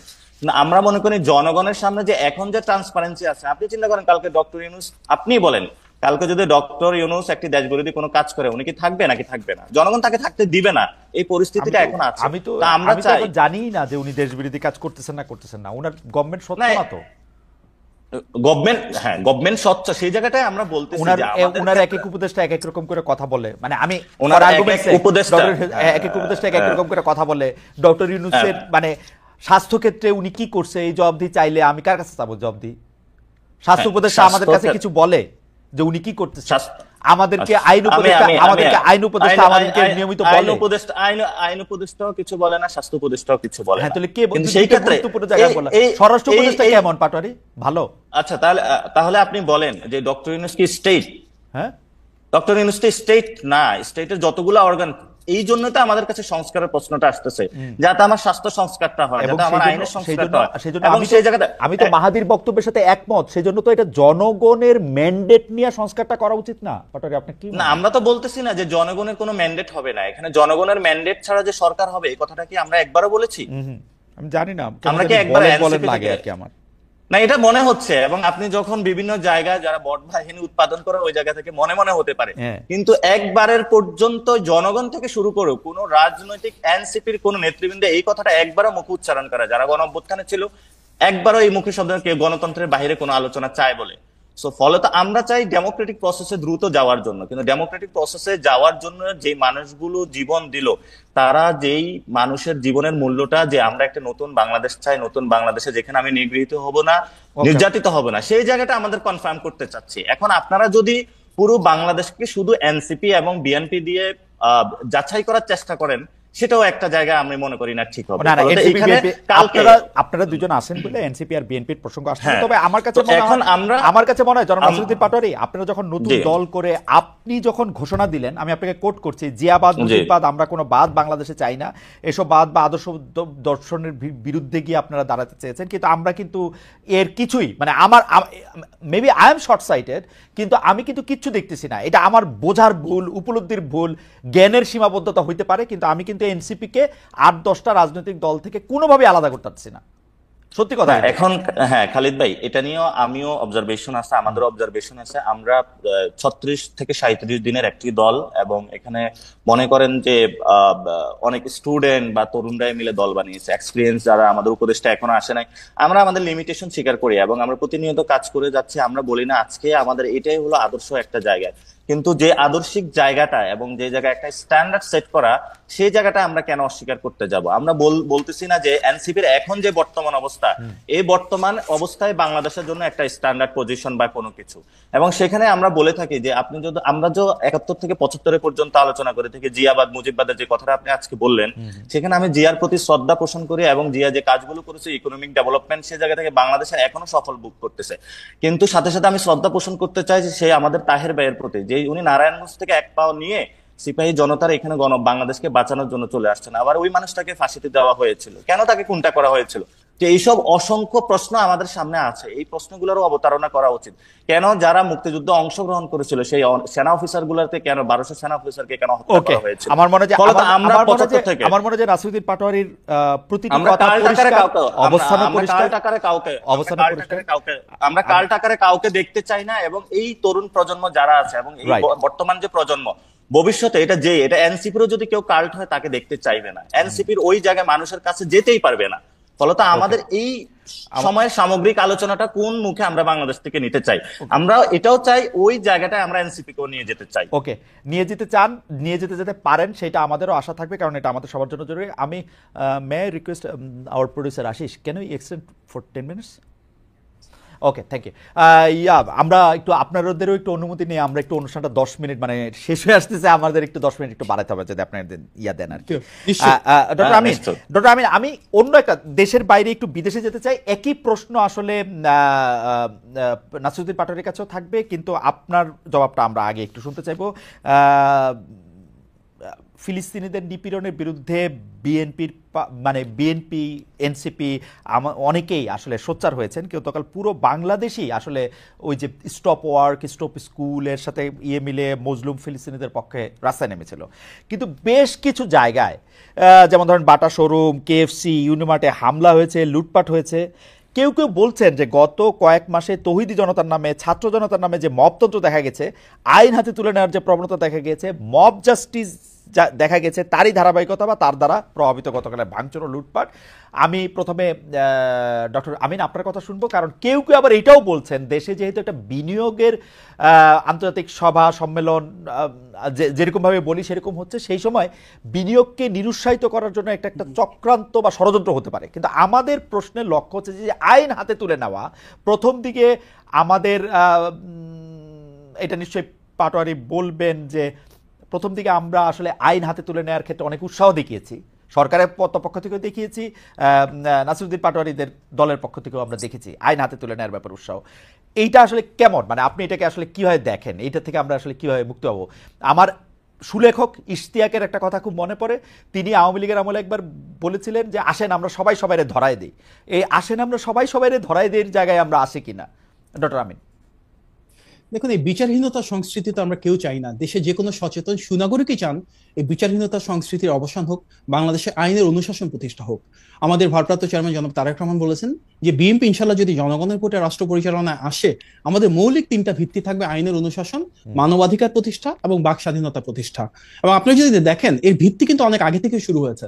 5 তারিখে যখন শেখ হাসিনা পালিয়ে চলে গেল, আওয়ামী লীগের পতন হলো, 5 তারিখের পর 8 তারিখ সরকার গঠিত হলো। এই 3 দিন কিন্তু বাংলাদেশে কোনো সরকার ছিল না, থানা পুলিশ ছিল না, আইন আদালত ছিল না।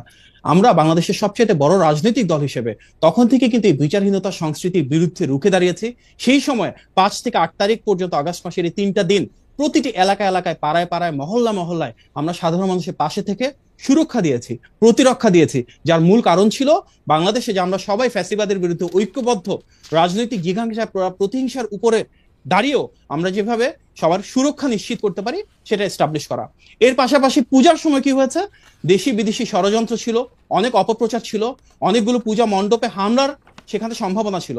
তখনই কিন্তু দেশের সবচাইতে বড় রাজনৈতিক দল হিসেবে আমরা আমাদের সর্বস্তরের নেতাকর্মীদেরকে মাঠে মোবিলাইজ করেছি।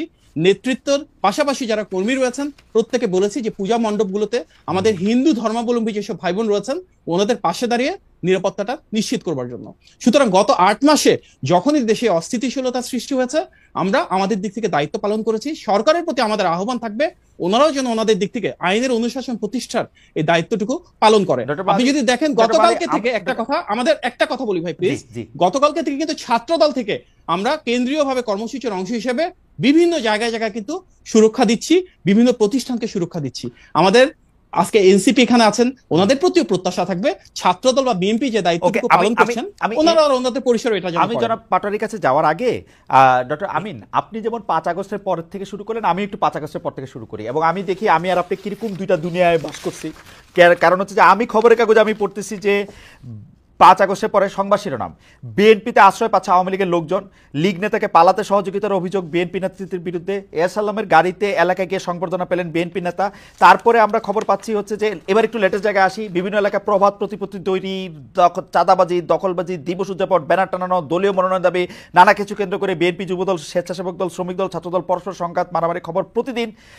কেউ কেউ মানে সর্বশেষ যেটা খুব মানে কি বলবো, খুব কায়দা করে পত্রপত্রিকাগুলি এটা করেছে, মানে গায়ের গোশত খুলে আনার হুমকি দিচ্ছেন এর মানে বিএনপি, ছাত্রদল, যুবদলের নেতারা। ডক্টর মাহাদি, এইরকম খবর আপনার চোখেও পড়েছে কিনা? না আমি একলাই পড়তেছি এগুলি খবর? না, অবশ্যই পড়েছে।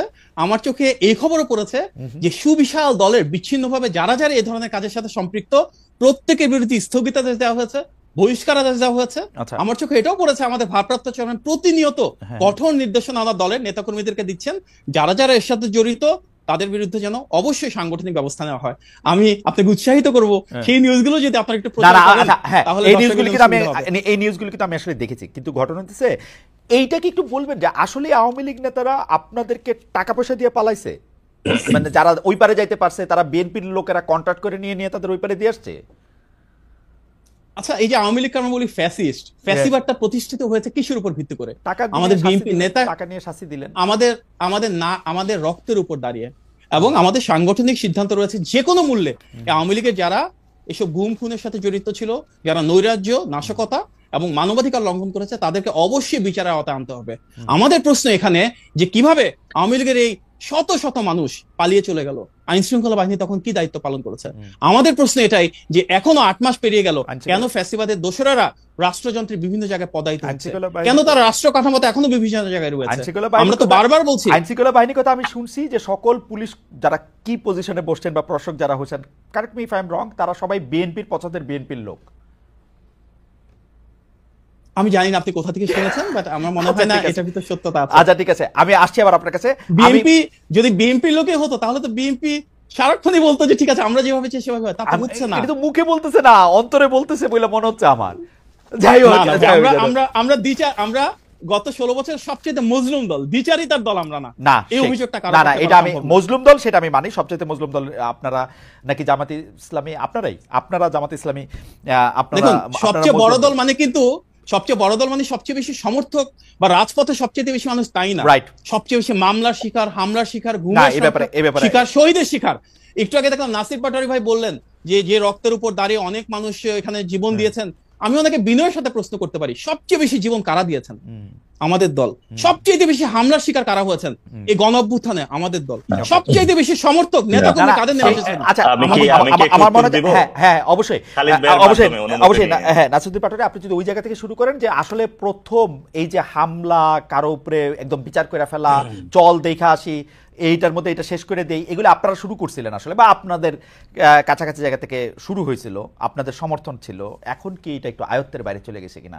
মানে সারা বিশ্বের কাছে যখন একটা বিনিয়োগ বোর্ডের একটা মিটিং হচ্ছে, তখন আমরা এটা কি প্রমাণ করলাম?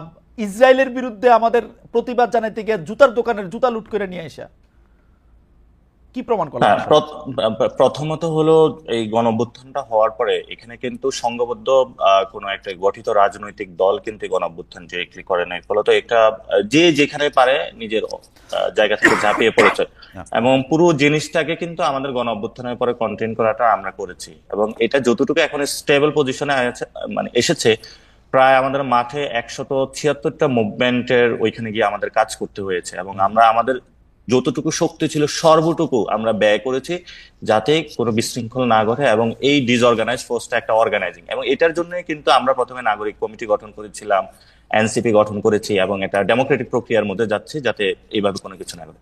আর দ্বিতীয়ত যে বিষয়টা, এটা তো খুবই নিন্দনীয় কাজ যে ঘটনাটা ঘটেছে, এবং আমাদের কিন্তু রাজনৈতিক এডুকেশন, আমরা বারবার বলে থাকি যদি আমরা বিএনপি এনসিপির এই মেজারমেন্টের মধ্যে থাকি, কিন্তু আমাদের মূল জায়গাটা আমরা যেটা কাজ করতে হবে, আমাদের দেশের যে পলিটিক্যাল কালচারের জায়গাটা থেকে মব জায়গাটা, এটা কিন্তু আগেও ছিল, আগেও বয়কট সেশন এসেছে, বিভিন্ন জায়গায় সংঘবদ্ধ হামলা হয়েছে, এবং বিভিন্ন সময় কাজগুলো হয়েছে, কিন্তু আমাদের সামনে এখন সুযোগ এসেছে যে আমরা এগুলা বন্ধ করব কিনা, এটা আমাদের সামনে সুযোগটা এসেছে। তো ওই বন্ধের প্রক্রিয়া শুধু পুলিশ ডিপ্লয় করলে, আপনি আর্মি ডিপ্লয় করলে অনেক সময় পারবেন না, তারা আর্মি পুলিশ বিভিন্ন জায়গায় তাদের সাথেও হলো জড়িয়ে যাচ্ছে।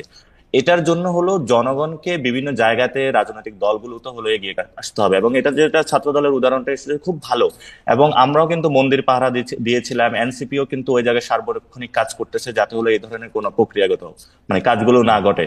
এবং ভবিষ্যতে এই ধরনের যখন প্রথম আলোতে হামলার কথা হয়েছিল, অনেকেই সেখানে গিয়েছিল, আমি নিজেই সেখানে যোগাযোগ করে গিয়েছি, এবং আমি তাদেরকে বলেছিলাম যে কোনো পরিস্থিতিতে আমরা প্রস্তুত আছি, কারণ যদি কারো বিরুদ্ধে সুনির্দিষ্ট কোনো অভিযোগ থাকে, সেটা আইন আছে, আদালত আছে, এবং আপনি সেখানে বলতে পারেন, কিন্তু এই ভিত্তিতে করা উচিত না। ফলে আমাদের সামগ্রিক সংস্কৃতিটা চেঞ্জ করতে হবে। এটা যদি আমরা করতে না পারি, তাহলে ভবিষ্যতে আপনি বিএনপি আসুক, যে কোনো দলে আসুক, একই সিস্টেম চলতে থাকবে। এক নাম্বার। দুই নাম্বার জিনিসটা হলো, হ্যাঁ, যেটা দুই নাম্বার হলো অর্থ বিলের যে বিষয়টা আপনি আমাকে সংশোধনী দিয়েছিলেন, আমার মনে হয় আপনারা আরেকটু রিভিউ করবেন, সেখানে কর আরোপ এবং আরো কিছু বিষয় আছে যেগুলো নিয়ে আমি আপনাকে পড়ে শোনাতে পারি অর্থ বিলের মধ্যে কি কি ইনক্লুডেড। অর্থ বিলের বাইরে আসলে সরকারের কোনো ব্যয় সম্ভব না, অর্থ বিলের সরকারের কোনো ব্যয় সম্ভব না। ব্যয়ের ক্ষেত্রে যেটা হলো আমরা কর আরোপ থেকে শুরু করে যে বড় বড় প্রক্রিয়াগুলোতে, সেখানে আমরা চাইনি যে কোনো বাধাগ্রস্ত সৃষ্টি হোক বা নিজের স্বার্থের জন্য কেউ ফ্লোর ক্রস করুক, কিন্তু হলো স্বাধীনতার জন্য যে নিজের ভিউজ গুলা প্রকাশ করার জন্য সেখানে কিন্তু আমরা মতামত দিয়েছিলাম। মানে আপনারা অর্থ বিলের ব্যাপার, তো আমি আবার বলি, সরকারি দলের সংসদ সদস্য বা সরকারি দলের মন্ত্রীরা যে বিল উত্থাপন করবেন সবগুলো অর্থ বিল হইতে বাধ্য, কারণ সেটার সাথে টাকা পয়সা সব, মানে আপনি টেকনিক্যালি আমি বলি, আপনি এটা ছাপায় আনবেন তো তখনই এটার সাথে টাকা পয়সা ইনভলভ হয়ে যাবে। আপনি অর্থ বিল ছাড়া সরকার কোনো বিল করতে পারবে না, সবই অর্থ বিল করতে পারবে না, সবই অর্থ বিল। একটা হাউস অ্যালাউন্স থেকে যখন আপনি বলেন অর্থ বিল করতে পারবে না, তখন হচ্ছে আসলে প্র্যাকটিক্যালি কিছু করতে পারবে না আর কি, মানে প্র্যাকটিক্যালি কিন্তু হলো তার ভিউজ গুলা এখন যেটা হয় আমাদের মানে দাঁড়ায় থেকে আপনাকে একটু নিন্দামন্দ করতে পারবে যে আমাদের মন্ত্রী নাসিরুদ্দিন পাটোয়ারি এটা ভালো কাজ করে না, এগুলি বলতে পারবে, তাই তো? সেটা তো প্রধানমন্ত্রীর যে দলীয় ফোরামের বাইরে উনি যাইতে পারবে কিনা, সেখানে আমরা মনে করি স্বাধীনতা থাকবে, এবং এটার কোনো যদি অর্থ বিলে আসে সবকিছু হয়, সেখানে হলো তার সমালোচনা করা যায়, যেটা এখন নাই। আমরা সেই মনে করি সেই সুযোগটা হলো ভবিষ্যতে থাকা উচিত। আর ভবিষ্যৎ বাংলাদেশের রূপরেখাতে আপনারা যে কথাটা বলেছিলেন যে এটা বিএনপি হোক, আওয়ামী লীগ হোক, যে কেউ হোক না কেন, ডক্টর ইউনূস সাহেব এখনো আছেন, ভবিষ্যতে যদি আমরা সংস্কৃতির ক্ষেত্রে চেঞ্জ না করতে পারি, আমরা কোন দল যে দলই বাংলাদেশে যত সুন্দর দল নিয়ে আসুক, জনগণের সামগ্রিক জায়গা থেকে পরিবর্তন করতে হবে। আর আপনি যে নিউজগুলোর কথা বলেছেন, আমিও প্র্যাকটিক্যালি গ্রামে দিয়ে গিয়ে দেখেছি, সামাজিক ভাবে আমাদের অনেক পরিবর্তন করতে হবে। আপনাদের নিউজগুলি তো বলি নাই, আপনাদের নিউজগুলি কি একটু বলবো? আপনাদের নিউজগুলি কিন্তু হচ্ছে যে আরো মারাত্মক। আপনারা টেলিফোন করে চিফ জুডিশিয়াল ম্যাজিস্ট্রেটকে সরায় দেন যে আপনার এখানে নিয়োগের জায়গা থেকে এটা করতে হবে। আপনারা প্রতিটা প্রায় প্রতিটা উপজেলা এবং জেলা সরকারি কর্মকর্তাদের অফিসে এই যে ধরেন ছোটোখাটো যে কোনো নিয়োগ এগুলির পাইলেই আপনারা ঝাঁপায় পড়েন। আপনারা প্রতিটা থানায় ফোন করেন, ফোন করে করে বলেন আমি সমন্বয় কুমুক। হয়তো নাসিরউদ্দিন পাটোয়ারির মতো অত বড় খালেদ সমন্বয় ভাই, ফোন করে না, আপনি কিন্তু না না এগুলি করে, খালেদ কিন্তু ভাই, এগুলিও কিন্তু আমরা পড়ি। হ্যাঁ, এখানে অনেকগুলা ঘটনা ঘটছে, এটা অস্বীকার করার, আমরা অস্বীকার করতেছি না, কিন্তু আপনি চিন্তা করেন যখন হলো প্রথমে মুভমেন্ট হলো 158 জন সমন্বয়ক ছিল, প্রথমে এটা পুরো দেশে কিন্তু এটা বিস্তৃত ছিল না। এখন সিলেটের একটা প্রত্যন্ত অঞ্চলে একটা ওয়ার্ডে যিনি মুভমেন্টটা করেছেন এবং উনিও কিন্তু এখানে সমন্বয়কটা পরিচয় দিচ্ছেন। আমরা এই বিষয়টা শৃঙ্খলার মধ্যে আনার জন্যই কিন্তু পরবর্তীতে বলেছি পুরো বাংলাদেশে কমিটি দেওয়ার জন্য। আমাদের আর সময় নাই, আমরা একটা লাস্ট কোশ্চেন ইচ আমার একটু করতে হবে। আমি একটু প্রথমে ডক্টর মাহাদির কাছে আসছি, তারপরে শেষ আবার আপনার কাছে আসবো। ডক্টর মাহাদি, আমরা একটা হাইপোথেটিক্যাল সিচুয়েশন ধরি, হাইপোথিসিস দিয়ে যেহেতু শুরু করছিলাম, একটা হাইপোথেটিক্যাল সিচুয়েশন দিয়ে শুরু করি, যে যেমন ধরেন ডক্টর ইউনূস ডিসেম্বরে ইলেকশন দিলেন না, এবার একটু প্র্যাকটিক্যাল করলে ভালো হয়। আচ্ছা ধরেন ডক্টর ইউনূস ডিসেম্বরে ইলেকশন দিলেন না, জুনেও ইলেকশন দিলেন না, বিএনপি কি করবে সেই ক্ষেত্রে? মানে সর্বাত্মক আন্দোলন এই সরকারকে, মানে আবার একটা সরকার হটাও আন্দোলন বিএনপি করতে হবে নাকি বিএনপি একটু সবর করবে যে ঠিক আছে জুনে দেয় নাই, জানুয়ারিতে দেয় নাই, দিবে না কোন এক সময়? দেখুন, এই সরকারটা এসেছে বিএনপির 16 বছরের সুদীর্ঘ আন্দোলন, যে আমরা একটা অন্তর্বর্তী বা তত্ত্বাবধায়ক সরকার চাই যেটা হবে দল নিরপেক্ষ, সেটারই প্রতিফলন। এবং গণ অভ্যুত্থানে আমরা দেখেছি বিএনপি সর্বশক্তি দিয়ে এই সরকার প্রতিষ্ঠার পেছনে কাজ করেছে, এবং বিএনপির কারণে কিন্তু এটা সর্বদলীয় সরকার না হয়ে নির্দলীয় নিরপেক্ষ সরকার হয়েছে। আমাদের নেতা ভারপ্রাপ্ত চেয়ারম্যান জনাব তারেক রহমান বারবার বলেছেন এই সরকারের সফলতা মানে বাংলাদেশের সফলতা, এই সরকারের ব্যর্থতা মানে বাংলাদেশের ব্যর্থতা। সুতরাং আমরা সর্বাঙ্গীনভাবে ওনাদেরকে সহযোগিতা করব, ওনাদের যেখানে ভুল আছে সেটা ওনাদেরকে ধরিয়ে দিব। আজকে আমরা যা দেখছি নির্বাচনের সাথে সংস্কারকে মুখোমুখি করে ফেলা হয়েছে, যেটা একেবারে অনাকাঙ্ক্ষিত। আমি একটা কথা এখানে বলতে চাই যে সংস্কার বলতে কিন্তু শুধুমাত্র কেতাবি বা তাত্ত্বিক কোনো কিছু না। সংস্কার বলতে সব সংস্কার মেনে নেন, 1 মাস লাগবে সাইন করতে, ইলেকশনের পথে আর কোনো বাধা থাকবে না। দেখুন, বলেন সব সংস্কার মানছি, সংবিধান, আচ্ছা আপনি মানবেন সংবিধানে যেমন ধরেন একটা দেশের নাম পরিবর্তন করা, নাম পরিবর্তন, এগুলি মানবো না, তাহলে মানবেন কি হবে? যেমন আপনি জানেন আপনাদের নলেজে, আপনাদের নলেজে দুইবার প্রধানমন্ত্রী মানবো, 4 বছর করে মারবো, এগুলা ওই ডাইরেক্ট ওই দ্বিপক্ষ হইলে ওগুলি 3-4টা মাইনে। নর্থ কোরিয়ার মতন বিশ্বের সবচেয়ে বড় স্বৈরাচারী দেশ, তার অফিশিয়াল নাম কি জানেন?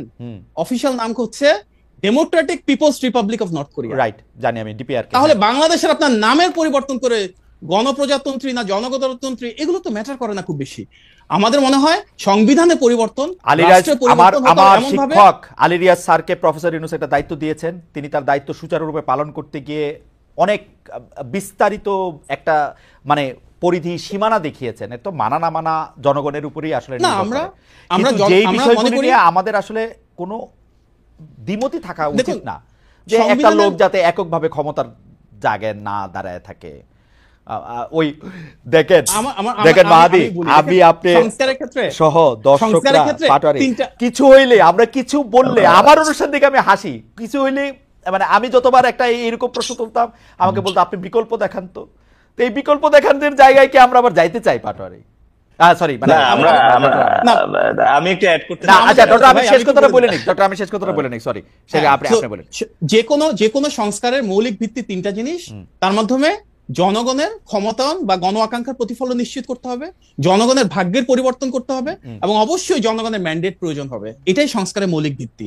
আর সংস্কার বলতে আমরা শুধুমাত্র যারা ক্ষমতায় থাকবে তাদের পাশাপাশি যারা বিরোধী দলে থাকবেন ওনাদের ব্যাপারটা পরিচালনা করতে হবে, ওনারাও যেন দায়িত্বশীল হন। ভালো ছাত্র, আপনি একটা সুন্দর উত্তর দিয়েছেন, 10-এ 10 পেয়েছেন। আমি একটু জনাব নাসিরউদ্দিন পাটোয়ারির কাছে যাই, আপনার তাত্ত্বিক ব্যাখ্যা আমাদের খুব ভালো লেগেছে।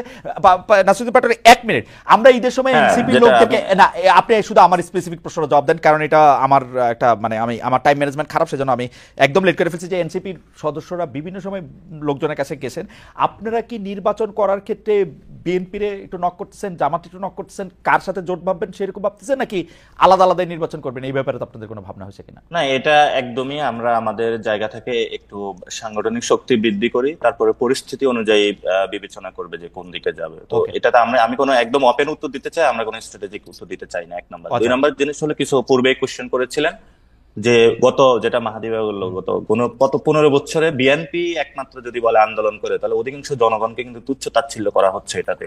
কারণ আমি না, 13 বিএনপি কিন্তু সালে একবারও বলে না, একমাত্র না একমাত্র না, কিন্তু শব্দটা আমি একবারের জন্য বলছি। বিএনপি কিন্তু 15 বছর ভাই সবকিছু। বিএনপি নাম ধরে আন্দোলন করছে, ওই মানে ক্রোড়পত্রের মধ্যে এক লেখা বা ধরেন ছাত্রলীগের বিশিষ্ট কর্মী ঘোষণা দিয়ে ওরা কিন্তু এগুলি করতে পারে নাই, ওরা রাস্তায় দাঁড়ায় বিএনপি নাম লয়ে আন্দোলন করতে হয়েছে।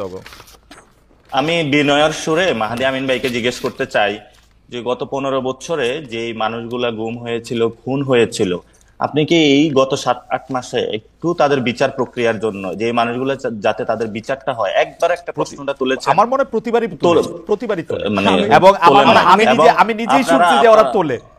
আমি নাসির ভাই আপনাকে অনুরোধ করব, আমি অনুরোধ করব আমাদের ভারপ্রাপ্ত চেয়ারম্যান আমি তারেক সাহেবের মুখে শুনছি বেশ কয়েকবারই, উনি এটা বারবার বলেছি আমরা। শুনেছেন, কিন্তু আর আমরা এই জন্যই এখনো লুনা আপু বিভিন্ন জায়গায় কান্না করে তো যাচ্ছে, ইলিয়াস ভাইয়ের থেকে শুরু করে আমরা জিনিসগুলোকে ধারণ করি। এবং আমি আপনাকে একটু বিনয়ের সুরে বলতে চাই, যখন হলো গত 2013 সালের পরে আমি ইন্টার পাস করেছিলাম, আমাকে পুরো রাত রিমান্ডে নিয়ে উপরে মাথা দিয়ে নিচের দিকে মাথা দিয়ে উপরে পা দিয়ে পিটাইছে, তখন কিন্তু আমি বিএনপি করতাম না।